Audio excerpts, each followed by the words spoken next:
Hello everyone. आज हम बात करने वाले हैं कोल इंडिया के बारे में। और हम देखने वाले हैं कि क्रिटिकल मिनरल रिजर्व जो है वो चिली में ये कोशिश कर रही है कोल इंडिया की माइन करेंगे। एंड कोल इंडिया जो है ऑस्ट्रेलिया में भी पहले अपने 2 एग्रीमेंट कर चुकी है। तो आइए क्रिटिकल मिनरल को पहले समझ लेते हैं। देखिए क्रिटिकल मिनरल क्या है? क्रिटिकल मिनरल आज में जो इलेक्ट्रिक बैटरीज़ बनने वाली हैं, जो लिथियम आयन बैटरी है, तो जो लिथियम हो गया वो क्रिटिकल मिनरल हो गया। रेयर अर्थ मिनरल हो गए कुछ जो मटेरियल्स होते हैं मिनरल्स वो रेयर अर्थ मिनरल हो गए। ये सब किस चीज़ में यूज़ होते हैं? ये सेमीकंडक्टर चिप्स बनाने में जो बैटरी बन रही है उनको बनाने में यूज़ हो रहे हैं। तो ये सारी जो मशीन्स हैं सेमीकंडक्टर चिप्स वगैरह हैं, ये सब एडवांस लेवल की टेक्नोलॉजी है, एडवांस लेवल की चिप्स हैं। और जो यूएस और चाइना का जो वॉरफेयर चल रहा है बेसिकली वॉरफेयर नहीं चल रहा, मतलब दोनों के बीच में जो अभी टेंशन्स हैं वो बेसिकली इसी बात के ऊपर है कि टेक्निकली सुपीरियर कौन रहेगा, यूएस या चाइना। तो हर कोई चाह रहा है कि दोनों कंट्रीज में से कि हमारे पास जो सप्लाई है रॉ मटेरियल की, जो कि क्रिटिकल मिनरल्स हैं, रेयर अर्थ मिनरल्स हैं, ये हमारे पास बनी रहे और हम इन टेक्नोलॉजी को प्रोवाइड ना करें, ठीक है। और चाइना बहुत ज़्यादा माइनिंग करा रही है अर्थ मिनरल्स की, सी बेड वगैरह में से और अदर कॉन्टिनेंट्स में भी जा जाके, चिली में भी जाके, ये सब का और अफ्रीका में भी जाके। तो इसके बीच में लड़ाई चल रही है ना? तो आप समझ रहे होंगे कि इनकी कितनी इंपॉर्टेंस है। आने वाले टाइम में जो टेक्नोलॉजी डेवलप होगी और जो चीज़ें डेवलप हो रही हैं राइट नाउ, उनमें भी क्रिटिकल मिनरल्स का बहुत ज़्यादा इंपॉर्टेंट रोल प्ले होने वाला है आगे वाले फ्यूचर में। तो इंडिया भी इसमें पार्टिसिपेट करना चाहता है। और इंडिया में माइनिंग की सबसे बड़ी जो प्लेयर है वो कौन है गवर्नमेंट की? वो है कोल इंडिया।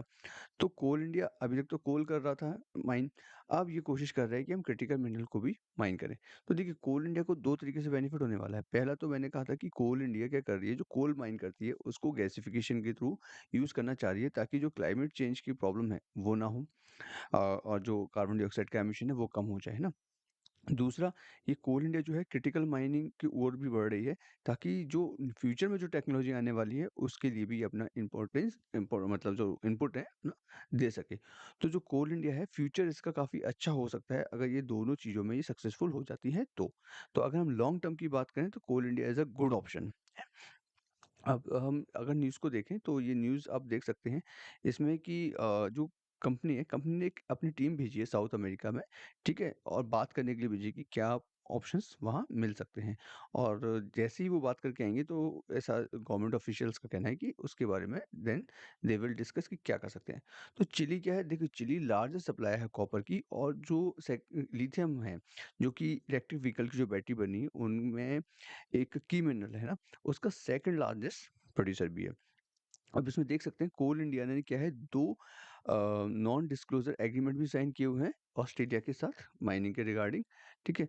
और आने इसमें यहाँ पर आप ये भी देख सकते हैं इसमें कि जम्मू कश्मीर में भी ना क्रिटिकल मिनरल जो है उसका ऑक्शन भी, क्रिटिकल मिनरल जो है स्ट्रेटेजिक मिनरल लिथियम का अभी वहाँ रिजर्व मिला है, उसकी भी ऑक्शन की गई है 20 such block including 5.9 million ton lithium reserve discovered in Reasi district of Jammu and Kashmir, उसके लिए भी ऑक्शन की गई है, ठीक है? तो मतलब जो गवर्नमेंट ऑफ इंडिया है वो बहुत सीरियस है कि क्रिटिकल माइनिंग अब हम उसकी सॉरी क्रिटिकल जो मिनरल्स हैं उनकी माइनिंग करें। एंड आप यहाँ पर ये भी देख सकते हैं काफ़ी प्राइवेट प्लेयर्स भी इस फील्ड में हैं। गवर्नमेंट का तो कोल इंडिया है ही इंटरेस्टेड, वो उसके थ्रू कर रही है, Vedanta, general power and Dalmia. तो आइए हम इन सब के शेयर्स के बारे में भी थोड़ा-सा देख लेते हैं। तो सबसे पहले देखते हैं हम कोल इंडिया जिसके बारे में हम बात कर रहे थे। तो 1 साल के अंदर तो 90% रिटर्न दे दिया, 6 महीने के अंदर ही 40% से ज़्यादा रिटर्न दे दिया।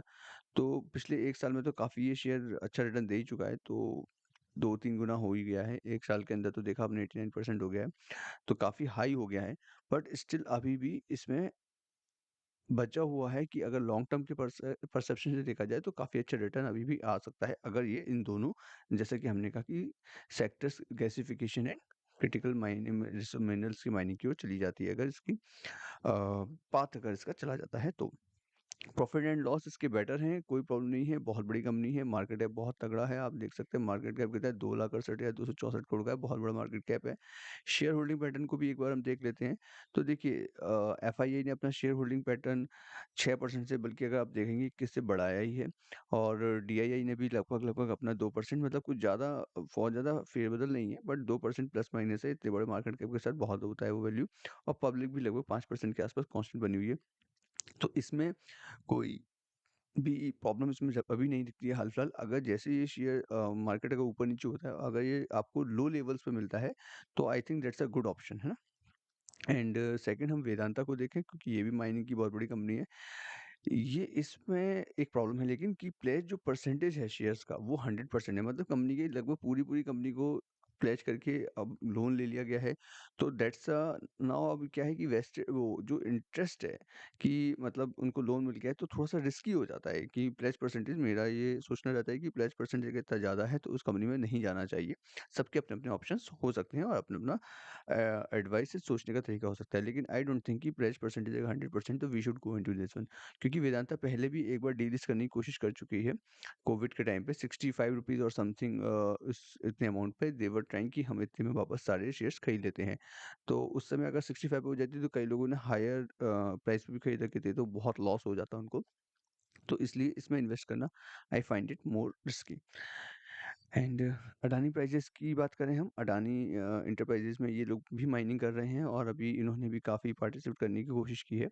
तो ये 10 गुना हो चुका है देखिए अपने बुक वैल्यू से, और काफ़ी अच्छे रिटर्न आपको मालूम है पिछले कुछ टाइम में इसने दिए हैं।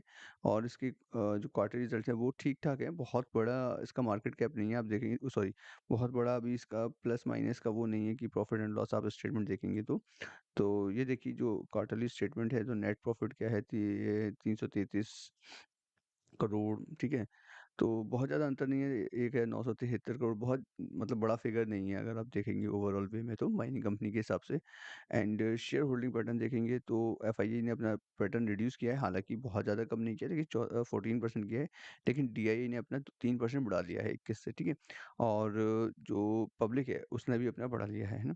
तो लेकिन बट बहुत रिस्की हो जाता है क्योंकि 10 गुना ज़्यादा जाने के बाद तो बहुत ही फ्रैक्शन अगर आप एक्सपोज़र रखेंगे, बहुत कम फ्रैक्शन मैं कहूँगा, सिर्फ़ नॉमिनल, देन क्योंकि ज़्यादा इन्वेस्ट करने से ये रिस्की इन्वेस्टमेंट हो सकता है। अच्छा, ये जो मैं आपको शेयर्स के बारे में बात कर रहा हूँ, कोल इंडिया, वेदांता और Adani Enterprises, they are not any recommendation और एडवाइस, ठीक है? ये सिर्फ़ इन्फॉर्मेशन पर्पज़ के लिए है, जो इन्फॉर्मेशन पब्लिक में अवेलेबल है कि Coal India is trying to mine the critical mineral resources. केवल उस पर्पज़ के लिए वीडियो बनाई गई है, ये बिल्कुल भी किसी प्रकार से बाइंग एडवाइस नहीं है, ये कोई भी रिकमेंडेशन नहीं है, खरीदने या बेचने की कोई एडवाइस नहीं है। अगर आपको मेरा वीडियो पसंद आ रहा है तो प्लीज़ चैनल को लाइक एंड सब्सक्राइब ज़रूर करिए। Thank you.